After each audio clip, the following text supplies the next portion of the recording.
merci, pour vrai, très contente. Je me présente, Mariana Matza Garcia González Fernández Sánchez Pérez Núñez López La Concepción. Tremblay. Ouais, j'ai ajouté le Tremblay par mesure de sécurité. Je veux pas que ma mère se fasse déporter. Mais non, je déconne, ma mère peut pas se faire déporter, elle est arabe. Ils prennent trop de risques si elle prend l'avion. Ouais. Je suis venue ici en taxi, à Québec, et je tiens à spécifier que j'ai pris le taxi parce que je viens de perdre mon permis de conduire. Mais en fait, pas parce que je sais pas conduire, c'est que je sais pas boire. Mais il y a une soirée où la vie m'a fait comprendre qu'il fallait que j'aille des limites à mon intensité si je voulais continuer à vivre. Je vous raconte. Il y a pas longtemps, je suis dans un bar avec des amis, puis je bois une coupe de vin. Une coupe, on s'assinera pas pour une unité de mesure. Hein. Et je me suis dit, je suis capable de conduire. Fait que j'embarque dans le char.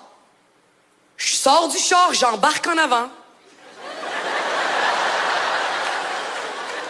J'embarque sur l'autoroute et tout va bien.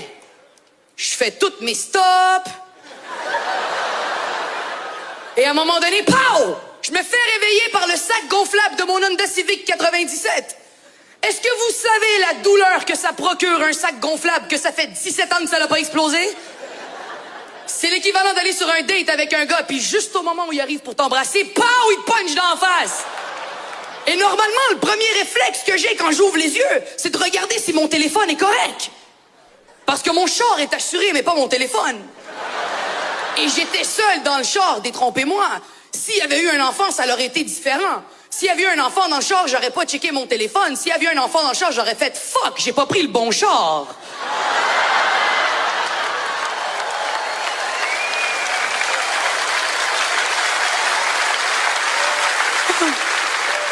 Et là, t'as le policier qui arrive derrière moi, et moi, je suis prise de panique. Je suis comme « Man, c'est fini. Ma vie est anéantie. Je vais mourir. » Et il y a une voix à l'intérieur de ma tête qui me disait « Mariana, relativise. C'est la première fois que tu te fais arrêter. Juste vis le moment. »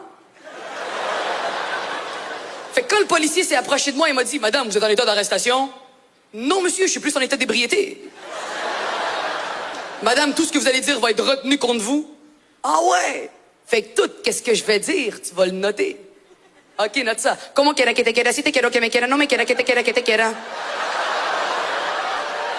Madame, on va juste vous demander de nous suivre. Ok, mais on prend ton char, parce que moi, je suis pas en état de conduire, monsieur. Je suis désolé. Désolé. Madame, on va juste vous demander d'aller dans le derrière de l'auto. Quoi? C'est tout? Sont où mes menottes? Fais pas ton cheap, c'est la première fois que je me fais arrêter. Je sais que la première fois, c'est jamais la meilleure, mais force-toi! Je veux dire, t'es supposé de me mettre les mains derrière le dos, me donner un kick derrière le coude, puis juste me dire « Pas un geste, Johnny! » Sérieusement, ça, c'est la partie le fun. La partie la moins le fun, c'est que j'ai un dossier criminel. Ça, c'est poche avoir un dossier criminel. Pour vrai, je vous le cache pas, ça me fait chier. Ça me fait chier d'avoir un dossier criminel parce que tout le temps, quelqu'un dans ton entourage qui est là pour te rappeler toutes les choses que tu peux plus faire. Ah mon Dieu, t'as un dossier criminel? C'est fini, tu pourras plus aller aux États-Unis. Ouais, mais qu'est-ce que tu veux que j'aille foutre aux États-Unis? Chez moi aussi, je suis capable de faire ça, croire en Dieu et triper beaucoup trop sur le country.